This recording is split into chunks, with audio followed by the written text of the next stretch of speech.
Iya, ini yang sekarang kita kontras lagi menggugat di pengadilan, sedang jalan ini gugatan kita kepada Pak Wiranto bahwa putusan DKP dulu menyatakan bahwa penculikan itu karena perintah orang dan kemudian orangnya dilakukan tindakan.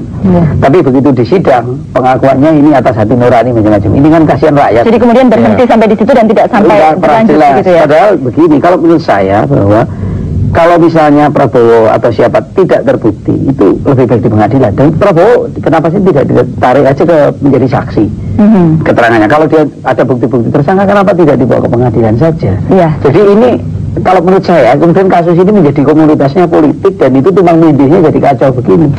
Itu yang sejak awal kita sampaikan bahwa pengadilan ini yang membutuhkan itu tidak saja keluarga orang hilang, tidak saja masyarakat, tapi Prabowo sendiri itu juga butuh pengadilan untuk membuktikan bahwa dia salah atau tidak. Iya, supaya posisinya jelas ya. Iya, jelas ya. Butuh saya rasa memang ya dalam hal ini yang terusik oleh kita adalah masalah sejarah yang menjadi tidak lurus, termasuk juga waktu itu ada pernyataan dari Pak Habibie mengenai konsentrasi pasukan di dalam forum editor Asia Jerman ya. Ketika itu Pak Habibie mengatakan karena itulah kemudian Prabowo diberhentikan. Jadi alasannya ini saling bertumpang tindih.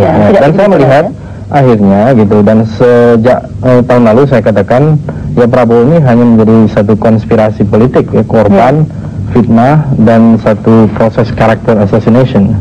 Lalu bagaimana sekarang? Mau menggugat ke mana? Ya kita melihat ya ini adalah satu bukti surat dari menteri ini meskipun tadinya tidak diakui oleh Pak Muladi. Akhirnya toh diakui. Akhirnya toh diakui. Alhamdulillah ya. Saya rasa ini satu zaman keterbukaan ya, tidak harus ada rahasia-rahasia dalam hal yang masalah publik.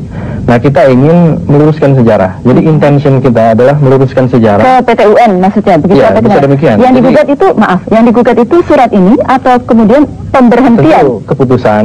Ya, ini yang sedang keputusan kita pemberhentian Pak Prabowo begitu ya? Karena ini banyak masalah-masalah yang akhirnya tidak adil dan akhirnya kemudian diaminkan saja buying time gitu ya. Tidak diselesaikan secara ya menurut saya tentu saja. Saya setuju itu. Memang harus digugat ini. Karena ada kontestasi hukum untuk membuktikan satu proses dan itu dibutuhkan. Sekarang supaya ini kan sekarang ini nggak pernah ada kontestasi hukum secara jelas sampai benar decision itu betul. Iya, Pak Munir, satu hal kemudian kalau ini digugat, apakah kemudian juga bisa membuka semua persoalan yang lain yang selama ini terselubung itu? Saya yakin benar. Ini kan persoalannya begini. Orang nggak tahu sebenarnya Pak Prabowo itu benar nyulik atau tidak. Investigasi mengarah ke itu, tapi dia sendiri kan nggak pernah ngomong. Berapa besar sih otoritas dia untuk melakukan itu sekian lama? Bagaimana otoritas di atas dia mengetahui tentang itu? Anda nggak pernah dilaporkan tapi tidak ada tindakan dari atasan untuk menghentikan macam-macam. Ini kan nggak ada yang tahu. Jadi ada satu ruang untouchable di situ, nggak tersentuh.